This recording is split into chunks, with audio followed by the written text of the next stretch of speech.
Continuamos con nuestras clases de este viaje que iniciamos hace un par de semanas con el apóstol Pablo. Desde su pueblo natal, Tarso de Cilicia, hasta Roma. Ya hemos hecho el primer viaje de evangelización con él, hemos hecho el segundo viaje de evangelización con él y estamos en el tercer viaje. Hoy vamos a ver la segunda parte de este tercer viaje en el cual nos encontramos con el apóstol Pablo.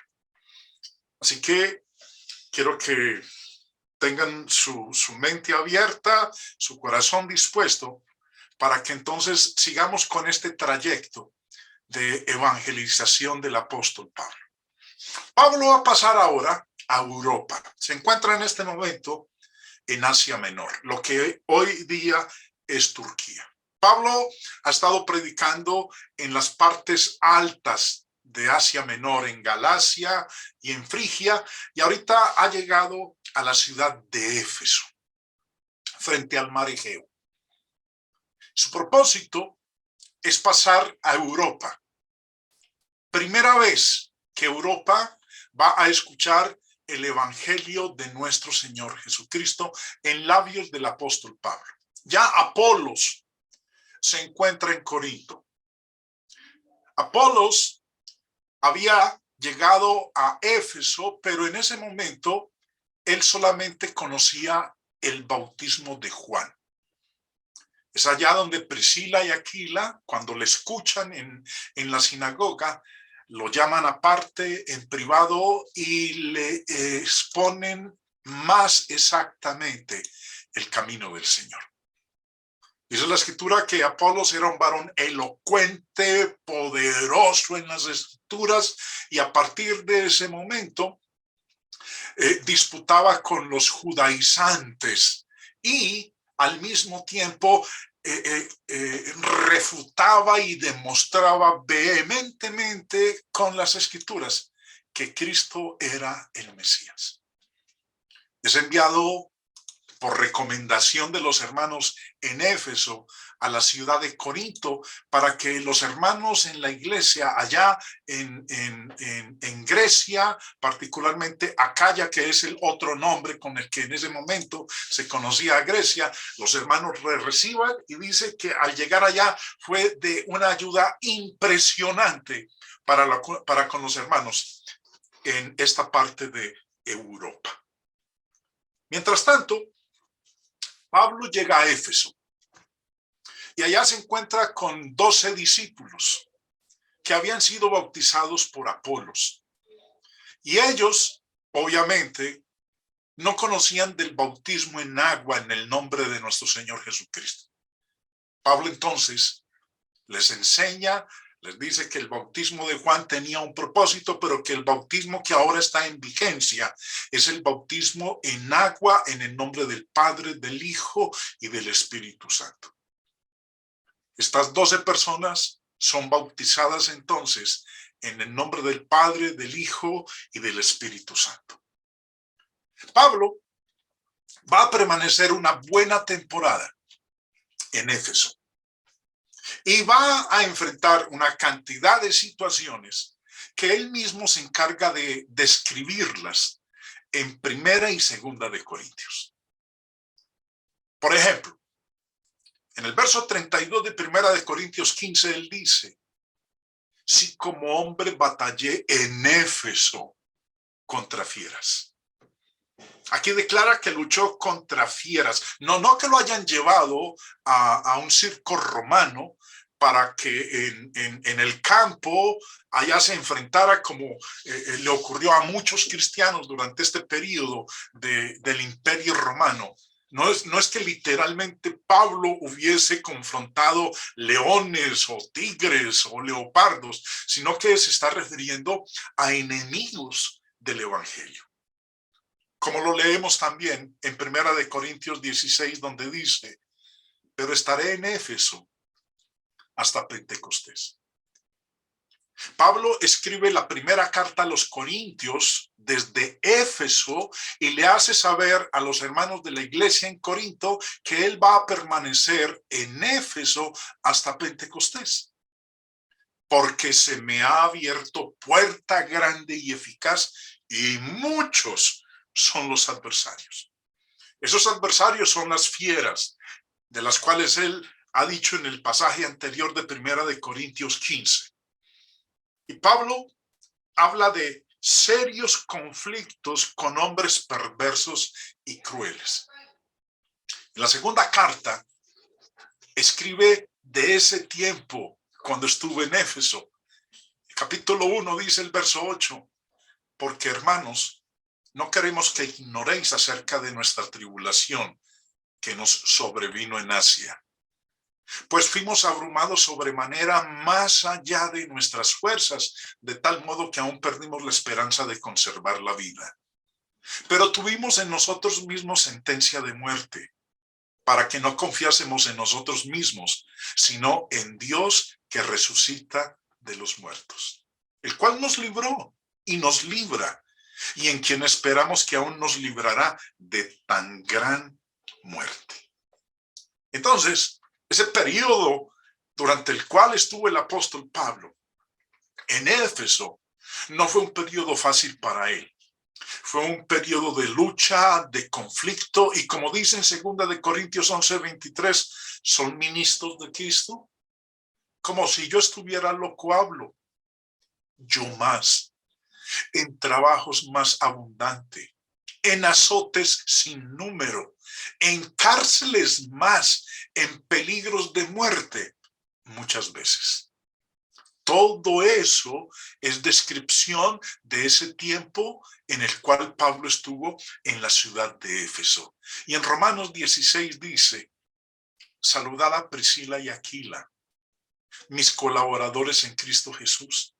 Recuerden que cuando Pablo llega a Éfeso, se encuentra nuevamente con Priscila y Aquila. Y miren lo que hicieron estos hermanos por él, que expusieron su vida por mí, a los cuales no solo yo doy gracias, sino también todas las iglesias de los gentiles.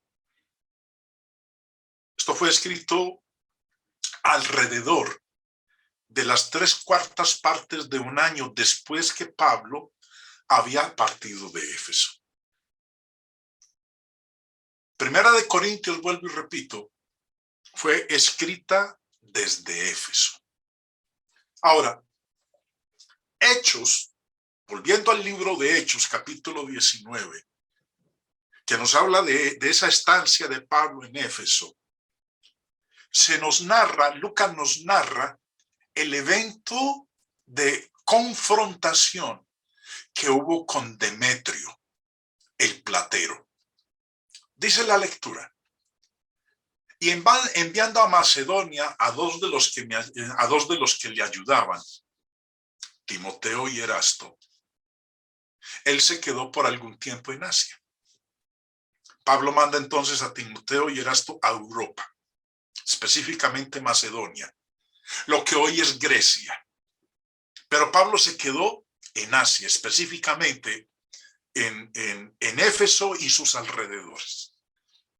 Hubo por aquel tiempo un disturbio no pequeño acerca del camino, porque al principio a la iglesia del Señor se les llamaba los del camino, porque predicaban a Jesús.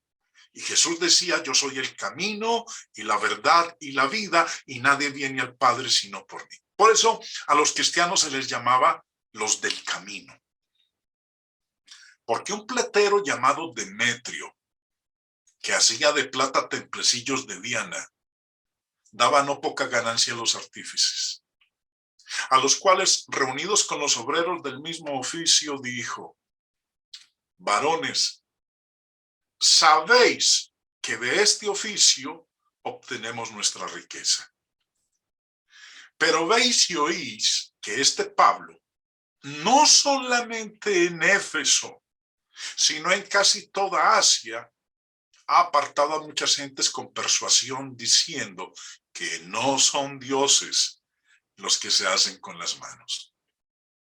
Y no solamente hay peligro de que nuestro negocio venga a desacreditarse, sino también que el templo de la gran diosa Diana sea estimado en nada y comience a ser destruida la majestad de aquella a quien venera toda Asia y el mundo entero. Cuando oyeron estas cosas, se llenaron de ira y gritaron diciendo: grande es Diana de los Efesios. Y la ciudad se llenó de confusión, y a una se lanzaron al teatro arrebatando a Gallo y a Aristarco, macedonios, compañeros de Pablo. Y queriendo Pablo salir al pueblo, los discípulos no le dejaron. También algunas de las autoridades de Asia, que eran sus amigos, le enviaron recados rogándole que no se presentase en el teatro. Unos pues gritaban una cosa y otros otra, porque la concurrencia estaba confusa y los más no sabían por qué se habían reunido. Y sacaron de entre la multitud a Alejandro, empujándole los judíos. Entonces Alejandro, pedido silencio con la mano, quería hablar en su defensa ante el pueblo. Pero cuando le conocieron que era judío, todos a una voz gritaron casi por 2 horas: grande es Diana de los Efesios. Entonces el escribano, cuando había apaciguado a la multitud, dijo: varones efesios, ¿y quién es el hombre que no sabe que la ciudad de los Efesios es guardiana del templo de la gran diosa Diana y de la imagen venida de Júpiter? Puesto que esto no puede contradecirse, es necesario que os apaciguéis y que nada hagáis precipitadamente. Porque habéis traído a estos hombres sin ser sacrílegos ni blasfemadores de vuestra diosa, que si Demetrio y los artífices que están con él tienen pleito contra alguno, audiencias se conceden, y procónsules hay, acúsense los unos a los otros. Y si demandáis alguna otra cosa, en legítima asamblea se puede decidir. Porque peligro hay de que seamos acusados de sedición por esto de hoy, no habiendo ninguna causa por la cual podamos dar razón de este concurso. Y habiendo dicho esto, despidió la asamblea. Esto pues para que nos demos cuenta, hermanos, de la situación que vivió el apóstol Pablo. Predicar el evangelio en ese entonces era un asunto en el cual se exponía la vida del siervo de Dios. Hoy en día tenemos nosotros una libertad impresionante, pero a veces nos olvidamos, nos aletargamos, entramos en un espacio de comodidad y no nos esforzamos por llevar el evangelio al mundo que tanto lo necesita. Y este varón, junto con sus compañeros, vemos lo que enfrenta en ese entonces con el propósito de llevar el evangelio de salvación a todo el mundo, aún a costa de su propia vida. Ahora, hablando de más detalles de la estancia de Pablo en Éfeso, se nos mencionan quiénes eran esos compañeros que estaban con él, sus compañeros de batalla, compañeros de milicia. Primera de Corintios 1:1, Pablo, llamado a ser apóstol de Jesucristo por la voluntad de Dios, y el hermano Sóstenes. Primera de Corintios 16, hermanos, ya sabéis que la familia de Estéfanas es las primicias de Acaya, y que ellos se han dedicado al servicio de los santos. Ahora, lo que está diciendo aquí el apóstol Pablo es que los primeros que fueron convertidos en Grecia, los primeros cristianos convertidos en esa parte de Europa, fue la familia de Estéfanas. Por eso dice las primicias de Acaya, los primeros en obedecer al evangelio y que se han dedicado al servicio de los santos. Os ruego que os sujetéis a personas como ellos y a todos los que ayudan y trabajan. Pablo también habla de sus sufrimientos durante este tiempo de estancia en Éfeso.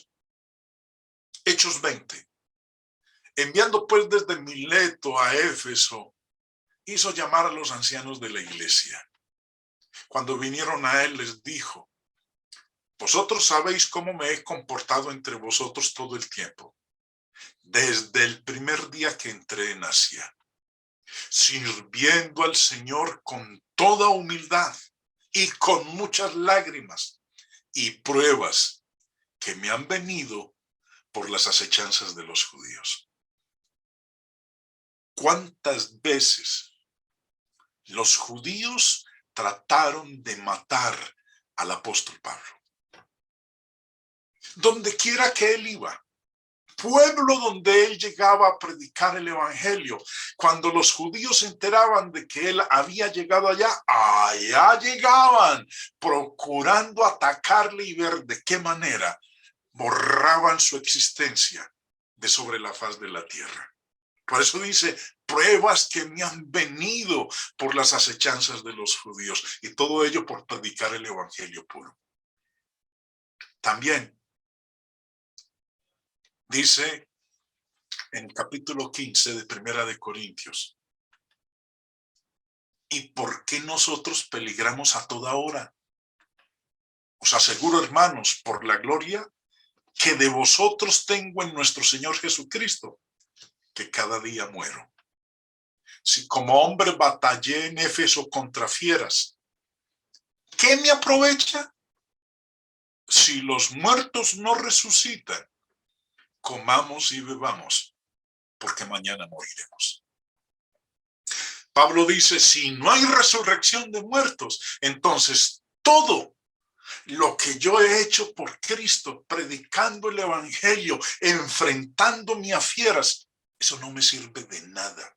Si no hay resurrección, ¿para qué he perdido todo el tiempo en estos años que he venido predicando el evangelio? Y ustedes que me han seguido, hermanos, desde el primer viaje hasta este en que nos encontramos, el tercer viaje del apóstol Pablo, hemos aprendido de las luchas, de los peligros de muerte, los enemigos que le persiguieron, y falta aún ver su viaje a Roma, que no fue un viaje fácil y placentero, porque naufragó en alta mar.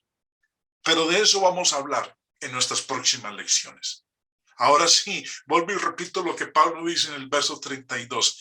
Si como hombre batallé en Éfeso contra fieras, ¿qué me aprovecha? Si los muertos no resucitan, comamos y bebamos, porque mañana moriremos. Nuestra esperanza es la resurrección de los muertos.